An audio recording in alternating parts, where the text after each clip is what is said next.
Bueno, jóvenes, a ver, en este día les voy a presentar este tema que se llama cáncer de colon. Estamos revisando todo lo que son las patologías de colon. Probablemente nos faltaría un tema más para terminar con la parte de colon. Hemos visto, recuerden que todas las patologías de duodeno, yeyuno, ilion, apéndice e intestino grueso y recto y ano van a quedar para el segundo parcial. Entonces prácticamente ya casi estamos finalizando nuestro temario. Nos faltaría todo lo que son patologías de recto y ano, finalizando nuestro material para el segundo parcial. Entonces en esta oportunidad les voy a mostrar un poquito sobre el cáncer de colon.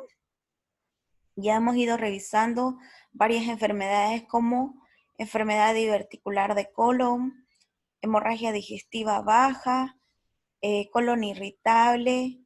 Y la anterior semana también vimos un poquito sobre hemos revisado nuevamente un poquito sobre enfermedades Mega- inflamatorias del colon, ¿no? Entonces, hoy día vamos a ver el cáncer de colon, que es una patología también. También vimos megacolon chagásico, todo lo que es oclusión intestinal baja. Vimos megacolon chagásico, oclusión intestinal baja la anterior semana y justamente vimos también cáncer de, fecaloma y vólvulo. Entonces prácticamente fue una clase súper larga esa, porque fue bastantes temas. Entonces, en esta oportunidad les voy a mostrar un poquito sobre lo que es el cáncer de colon. El cáncer de colon, jóvenes, es una patología. Un momento, voy a silenciar a todos.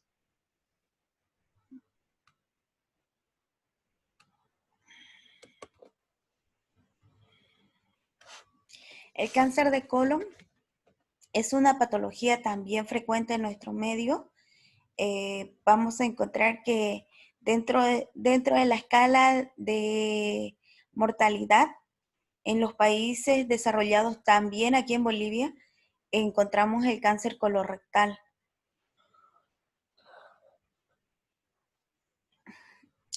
Es mucho más común encontrar cáncer en la región rectal, ¿ya? Pero se ha evidenciado que muchos pacientes que ya tienen factores antiguos que nos demuestran un cáncer colónico también. Van a fijarse que por el tipo de alimentación, probablemente aquí en Bolivia nosotros no tenemos eh, una estadística ya prevista para este tipo de patología. En realidad, estadísticas casi de lo que son cáncer, neoplasias, no las tenemos, excepto el cáncer uterino y el cáncer de mama, que son los más frecuentes, y cáncer de próstata. Pero evidentemente quedan formuladas dentro de las historias clínicas este tipo de patología. Es muy común, digo, en nuestro medio, aquí en Bolivia, porque prácticamente tenemos, como les digo, tenemos una alimentación que justamente nos va a llevar a ese tipo de patología, ¿ya? Es el tercer tumor más frecuente en los varones, porque el primero es el de próstata y el segundo es de pulmón. Y en mujeres el primero es de mama y el segundo de pulmón, y el tercero llegaría a ser el cáncer de colon. Se ha encontrado que en los varones es mucho más frecuente la localización rectal. Normalmente sus formas de presentación de esta patología es a partir de los 60 años. A partir de los 60 años se manifiesta este tipo de patología. Por ende, en algunos otros países desarrollados se ha indicado que a partir de los 45 años en otros países como España, Estados Unidos, realizan una colonoscopia diagnóstica, así como aquí había bastante prevalencia de cáncer de cuello uterino, por ejemplo, y ya como programa el cáncer de cuello uterino sacó adelante lo que era realizar los Papá Nicolau. Entonces, hoy por hoy ya se realizan los Papá Nicolau como forma de prevención. Por eso ha reducido bastante todo lo que es cáncer de cuello uterino, ¿ya? Lo mismo sucede con el cáncer de colon. En otros países ya están previniendo, solo que hay muchos pacientes que todavía tienen esa incurrencia de no dejarse realizar este tipo de estudios. Entonces, a partir de los 60 años, como forma de diagnóstico, ya realizan la colonoscopía, ya diagnóstica, la colonoscopía diagnóstica. Una de las estadísticas que tenemos dentro de los libros, en España, por ejemplo, el 15% de la incidencia de todos los tumores tiene una mortalidad de 10 a 15 por 100.000 habitantes.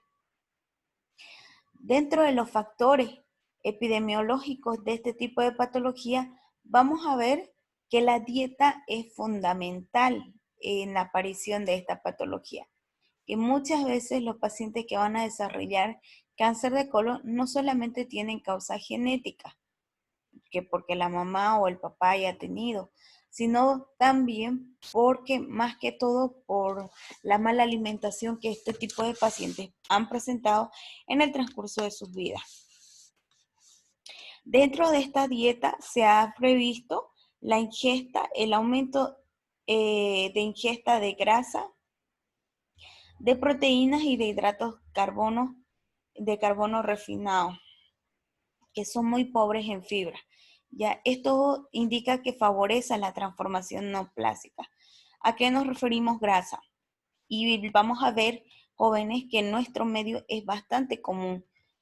A ver, la gran mayoría de la gente tiene una muy mala alimentación, tanto también por la predilección que tenemos, ¿no es verdad?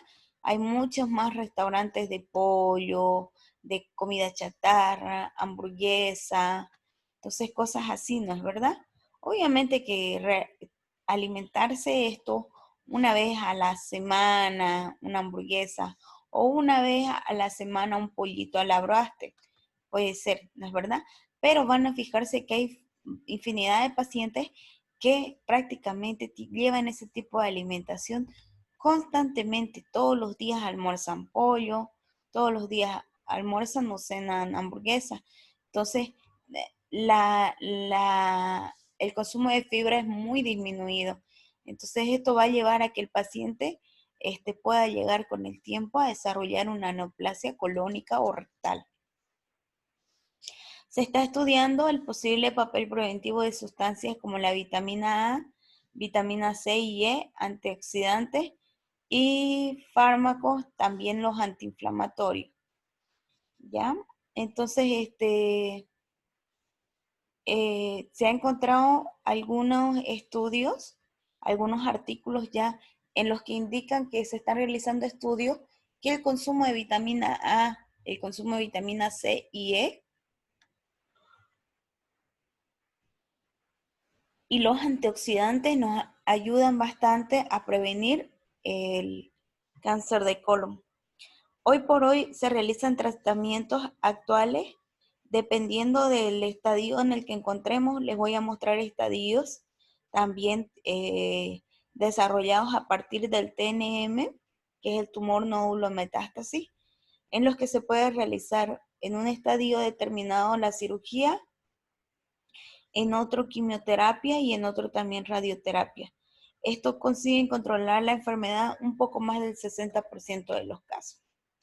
Ahora, ¿cuál es la localización más común del colon, del cáncer de colon y recto? Entonces les muestro esta imagen explicativa bastante interesante en las que ya nos muestran los porcentajes eh, de localización de un adenocarcinoma. En el ciego el 22%, en el colon ascendente el 12%, en el transverso el 10%, en el descendente el 7%, En el colon sigmoide es la zona más afectada, ya el 35%.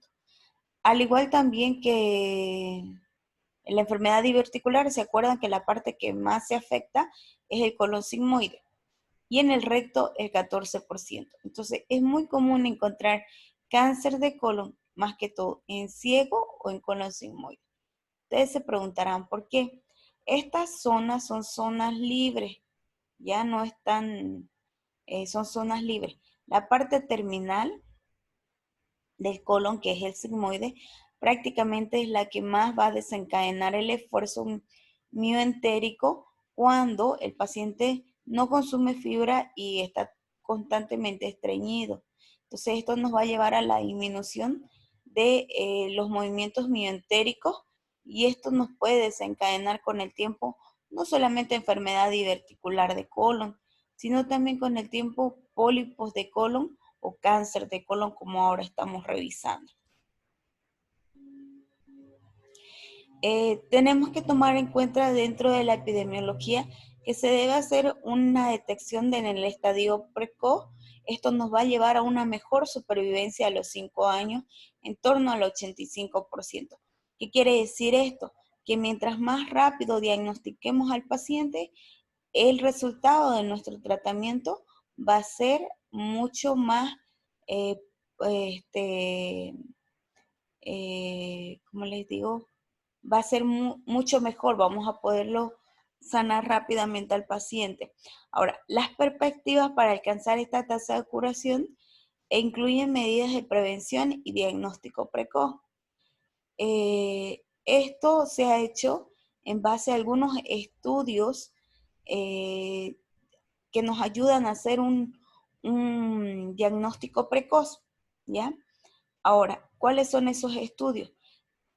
Por ejemplo, nosotros ya a partir de, bueno, ya casi unos 5 o 10 años, tenemos protocolos de manejo en todos los pacientes geriátricos, ¿ya? Ustedes como médicos generales también tienen que tenerlo así. Entonces, ¿a qué me refiero? A que todo paciente a partir de los 50, 60 años que tiene algún tipo de molestia, en este caso vamos a hablar de la parte gastrointestinal, porque puede tener otro tipo de molestias como cefalea, entumecimiento, tal vez porque el paciente presenta hipertensión, diabetes, que son enfermedades comunes en una edad avanzada también. En el caso gastroenterológico, nosotros solicitamos en todos los pacientes a partir de los 55 años y más aún si tienen algún problema de constipación crónica, solicitamos detección de sangre oculta en heces, ¿ya? Eso nos ayuda a poder ver de manera indirecta si hay un sangrado microscópico en el recorrido del colon que nos puede tal vez indicar una abrasión de una tumoración a nivel colónico. Se indica también la sigmoidoscopía flexible, que justamente es como la colonoscopía, la cámara ingresa a toda la parte sigmoide, en lo posible todo el colon y revisa, ¿no?, todas las zonas para evidenciar si es que hay o no hay pólipos o no hay tumoración. En caso de que haya, ya toman directamente biopsia. Casi el 60% de los tumores del colon se localizan sobre todo en la porción distal, por eso es que se realiza la sigmoidoscopía flexible, porque estos podrían ayudar a detectarlos de manera mucho más rápida. E incluso la Sociedad Americana de Cáncer recomienda la práctica del examen de sangre oculta en heces y una sigmoidoscopía flexible, como les decía, en todas las personas mayores de 50 años. Yo le dije 55, pero 50 nos indica ya la Sociedad Americana, con riesgo moderado de padecer un cáncer de colon. Y en pacientes sintomáticos con sangre oculta de heces positiva, se realiza ya una colonoscopía completa. Ya ahí ya revisan todo el colon. Actualmente se ha avanzado en la identificación de factores genéticos implicados en la carcinogénesis y los genes responsables de los síndromes familiares de colon y recto.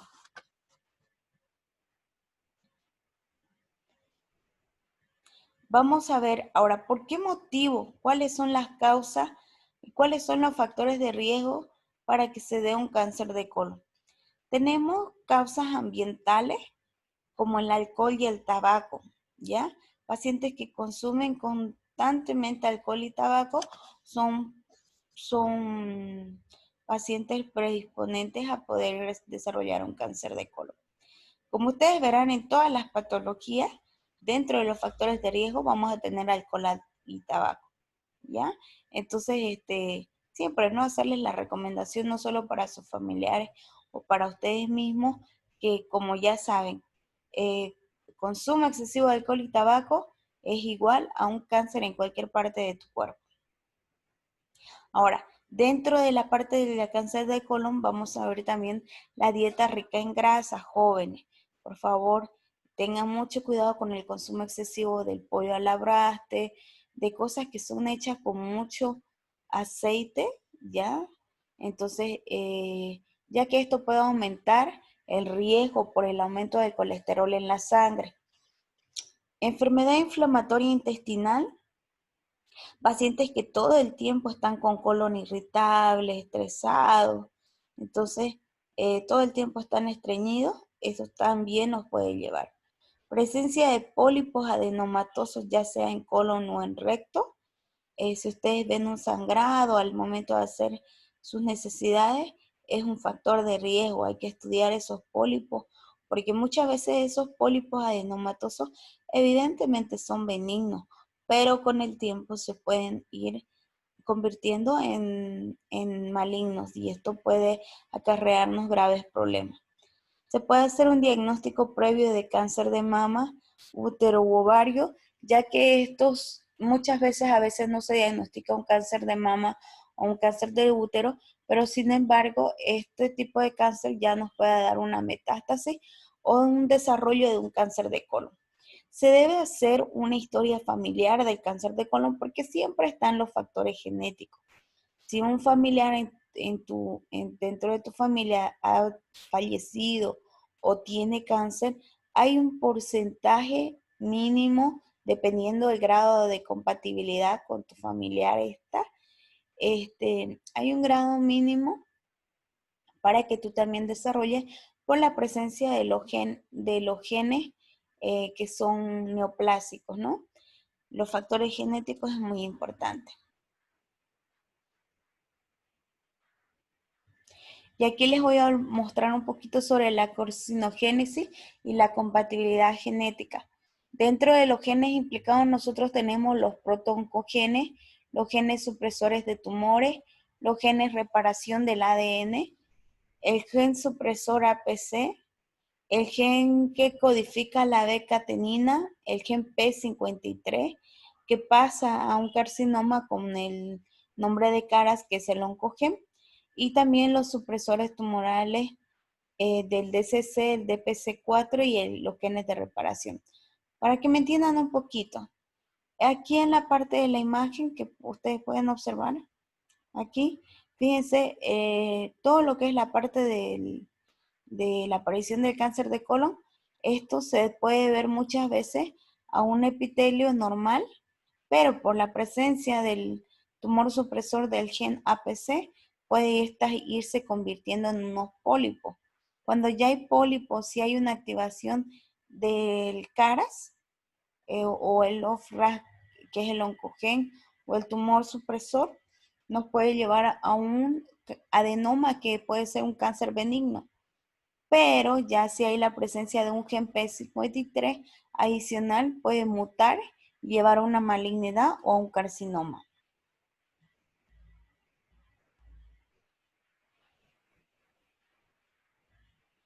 Tenemos dos tipos de oncogenes que nos pueden hacer el desarrollo del cáncer de colon rectal o dos tipos de cáncer de colon rectal. El 15% es dada por el fenotipo de error replicación, que esta muchas veces se debe a una pérdida del sistema de reparación. Estos son menos diferenciados, tienen un aspecto mucinoso, una infiltración linfática peritumoral en el lado derecho del colon 10 al 20% predisposición genética, tumores diploides vía mutadora, y el 85% puede ser por una inestabilidad cromosoma genética adquirida. Tenemos las mutaciones del APC, el DCC, el CARAS, P53. Normalmente estos tipos de tumores por genética adquirida, que ya es porque prácticamente el paciente lo tiene, son bien diferenciados, son de localización distal. Su origen es por una degeneración de pólipos, tumores aneuploides de la vía supresora. Ahora, dentro de los factores genéticos tenemos los polipósicos y no polipósicos. Dentro de los polipósicos, ya hemos visto nosotros la revisión de los pólipos en la parte de intestino delgado, más o menos la misma. Tenemos la tipo 1, que es la polipósica, que es más que todo por una poliposis adenomatosa familiar en un 1%. Estas pueden deberse a mutaciones del gen APC y son caracterizadas por la inestabilidad cromosómica. Tienen un bajo riesgo de malignización, pero como aumentan de cantidad, aumenta el riesgo de cáncer de colon a los 40 años. Normalmente este tipo polipósico, por si acaso, se presenta entre la segunda y tercera década de la vida.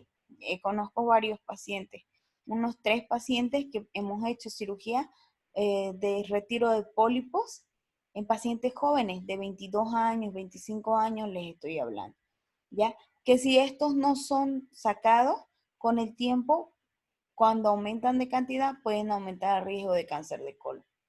Ahora tenemos los no polipósicos, que son los tipo 2, que estas ya se deben a un cáncer de colon hereditario no polipósico, ¿ya?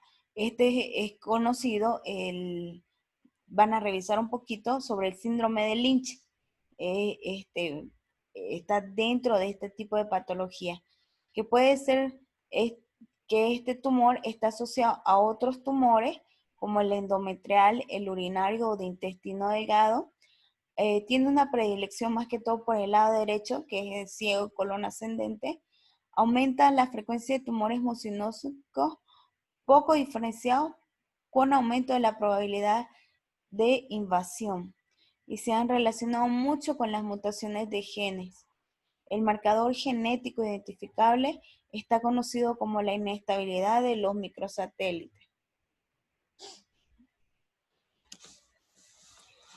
Ahora, ¿cómo vamos a hacer la prevención de este tipo de patologías?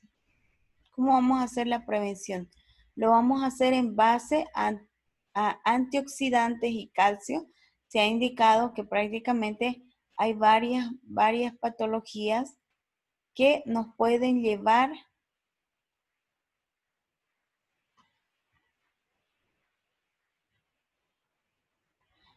que nos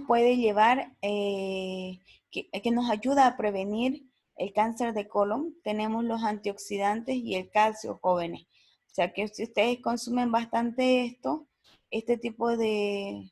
El calcio lo encontramos en la leche, en el queso, en todo esto, ¿no es verdad? Entonces se ha hecho ensayos controlados en la vitamina C y en la vitamina E y calcio, que han dado muchas veces diferentes resultados. También se ha hecho estudios controlados en el consumo de los AINES, ya que esta aumenta la incidencia de cáncer en pacientes que normalmente o regularmente tomaban aspirina.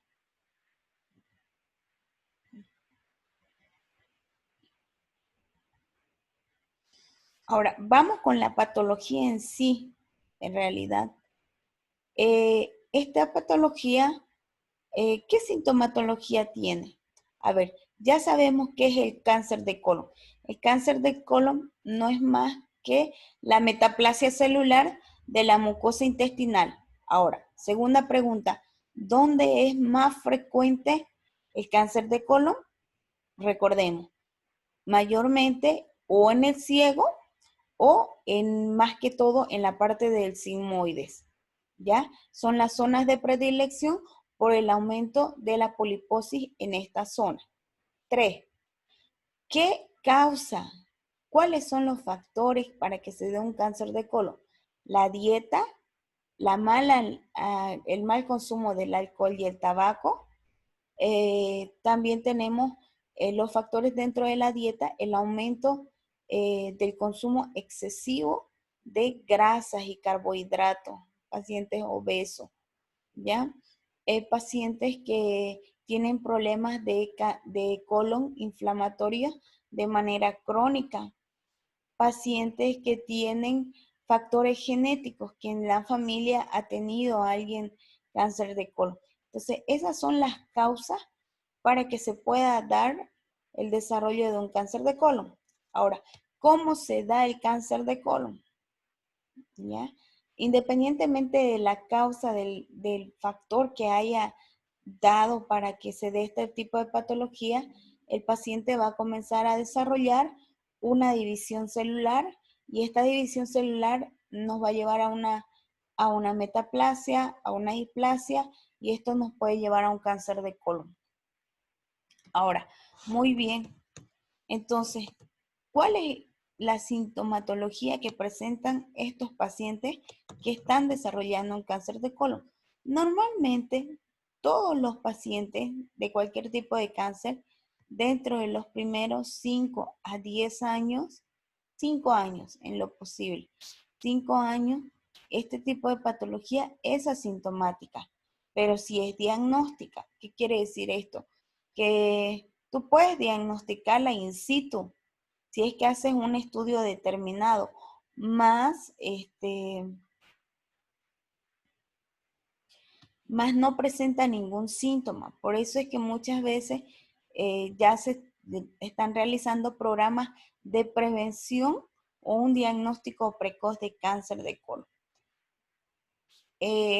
Como les decía, a partir de los 50 años realizar una sigmoidoscopía flexible y una sangre oculta en ese, ¿no? Entonces, pero cuando ya el cáncer de colon, que es normalmente cuando nosotros lo diagnosticamos, está avanzado, nosotros vamos a identificar la sintomatología dentro de estos pacientes. Primero, diarrea, puede haber diarrea o todo lo contrario, estreñimiento. En su gran mayoría de veces se ve mucho más el estreñimiento. Son cambios en los hábitos intestinales, ¿ya? Luego tenemos obstrucción intestinal. La mayoría de los pacientes jóvenes, en mi vida profesional les voy a explicar, he tenido la oportunidad de diagnosticar cáncer de colon de manera quirúrgica. ¿Qué quiere decir esto? Pacientes que llegan con oclusión intestinal y pacientes jóvenes de 50, 55 les estoy hablando, que llegan con oclusión intestinal, uno le dice, ¿no? Ellos te refieren que hace tiempo tienen problemas de estreñimiento, pero que hace 2, 3 días no entra al baño y prácticamente están con náuseas, vómitos y no eliminan ni heces ni gases. Le hacen una radiografía y ahí se ve las imágenes en pilas de moneda, los niveles hidroaéreos, el paciente está ocluido. Entramos a operar y resulta que es un cáncer de colon. Entonces, he tenido la oportunidad, les digo, de que más o menos de esa manera se ha hecho el diagnóstico de cáncer de colon en pacientes que han sido operados de emergencia por una oclusión intestinal. Doctora, ¿Sí? una preguntita, disculpe. Usted dijo que es recomendable, no le entendí esa parte, a partir de los 50 años, hacer un examen de presencia de Sangre oculta en ese. presencia de sangre en la... Eso, y otro, mencionó otro, no entendí eso. Sigmoidoscopía flexible. Sí, sí, copia flexible, gracias. Esa se realiza bastante. Si ustedes tienen abuelitos, recomiéndeles que se hagan esos 2 estudios siempre para ver el diagnóstico. Porque eso no solamente te va a ayudar a hacer diagnóstico de cáncer de colon, puedes diagnosticar pólipos, puedes diagnosticar divertículo, colon irritable, todo eso. Entonces pueden hacer, ¿ya? Ahora, ¿qué otro síntoma vamos a ver? La presencia de sangre en las heces, ¿ya? Muchas veces, en la mayoría de los pacientes, de manera inicial, cuando recién está comenzando a producirse el cáncer de colon, la sangre que pierde es microscópica, por ende no vamos a ver que en las heces presentan sangre. Pero sin embargo, si nosotros le hacemos un laboratorio de sangre, tiene una hemoglobina de 7, de 8, que no es normal en un paciente. Entonces, el paciente y le pregunta, señor, ¿usted está perdiendo sangre por algún lado? Y él te va a decir, no, por ningún lado. Entonces le haces una sangre oculta en ese y resulta que es positivo. De manera microscópica, pequeñísimas cantidades, cada día el paciente va perdiendo sangre en las heces. Ahora, otra sintomatología que hemos visto, la anemia sin causa conocida, ¿ya? Vuelvo a repetirle, es muy común porque todos estos tumores van a producir una angiogénesis, más bien dicho, una angiodisplasia. ¿Qué quiere decir? Así como la mucosa tumoral va creciendo por el mismo cáncer o tumor que se está presentando, entonces la irrigación también va a aumentar. Y dentro de ese aumento de la irrigación, esto nos puede llevar a unas microperforaciones y a un sangrado mínimo microscópico en toda esta zona. Entonces, ¿qué vamos a encontrar de manera repentina? Justo le hacemos un laboratorio al paciente, a nuestro abuelito, y en el hemograma sale anemia, ¿ya? Entonces, la anemia es por dos causas. O uno no se está alimentando bien, o dos está perdiendo sangre por algún lado o ha perdido sangre. Y otro que es común en todos los tipos de patologías, ¿no? Si se dan cuenta, neoplásicas, es la pérdida de peso. La pérdida de peso, jóvenes, es fundamental en este tipo de patologías porque la pérdida de peso te avisa el grado de compromiso que hay de toda la zona corporal. ¿Qué quiere decir esto? Que prácticamente si estos pacientes tienen algún tumor, tienen un aumento de carga de función en esta zona y por ende el paciente va a ir perdiendo peso. Ahora no estamos hablando de un peso, vuelvo a repetirles, porque hay otras patologías que nos pueden dar también pérdida de peso, pero no estamos hablando de 1 o 2 kilos, sino que estamos hablando de pacientes que están perdiendo aproximadamente 9 a 10 kilos en los últimos 2 a 3 meses. Entonces eso es bastante elevado el número en cuestión de peso. Entonces hay que tomar muy en cuenta que si es un paciente mayor a 50, 60 años y que tiene pérdida de peso, que tiene anemia, puede tener algún tipo de cáncer y hacer el estudio generalizado en todos estos pacientes. Entonces vuelvo a repetir, ¿qué es sintomatología? Normalmente asintomático, pero cuando ya el cáncer está avanzado, puede presentar diarrea, estreñimiento, oclusión intestinal, dolor abdominal, presencia de sangre en las heces, anemia sin causa conocida y pérdida de peso sin causa conocida. ¿Ya? Esa es la sintomatología que presenta el paciente. Ahora, ¿cómo hacemos el diagnóstico? ¿Cómo hacemos el diagnóstico? Bueno, el diagnóstico, ustedes si ven un paciente con esta sintomatología, solicitan sus laboratorios de rutina, como siempre lo hacemos. Solicitamos nuestros laboratorios de rutina, hemograma, glicemia, ura, creatinina, tiempo de protrombina y examen de orina. Entonces, siempre todos los pacientes arriba de los 50 años realizamos laboratorios de rutina. ¿Y qué es lo positivo que vayamos a encontrar por eso, como son laboratorios inespecíficos, qué es lo positivo que nos pueda llevar a esta patología? Encontrar anemia en la sangre. Y eso lo vamos a ver a través de la hemoglobina baja y el hematocrito bajo. ¿Ya? Ahora, ¿qué otro laboratorio utilizamos? El otro laboratorio es un poco más específico, pero laboratorialmente son dos. Uno, el test de sangre, test de sangre oculta en S, ¿ya? Y el otro que son los marcadores tumorales, esos dos. Sangre oculta en S y marcadores tumorales de manera laboratorial.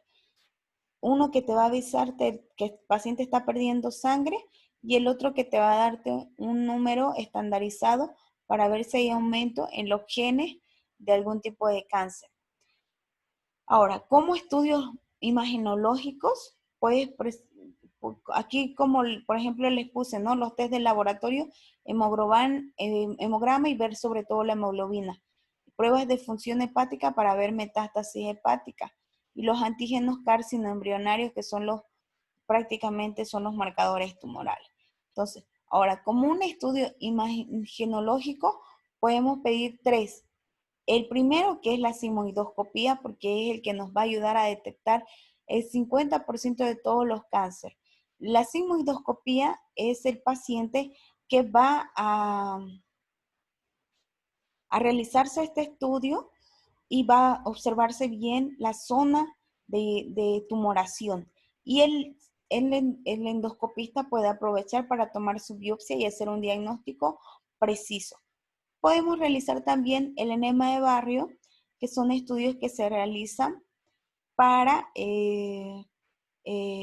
estudio imagenológico, se le pone un contraste en el colon por el recto y se le saca radiografías, así se ven tumoraciones sobrelevadas dentro de la mucosa colónica. Y ya la colonoscopía, cuando queremos ir más adentro y ver y hacer un diagnóstico precoz, si es que tal vez hay cáncer, no en la parte solamente sigmoide, sino también colon transverso, colon ascendente o en el CIEC. Entonces, estos son los estudios que se realizan para hacer diagnóstico de cáncer de colon.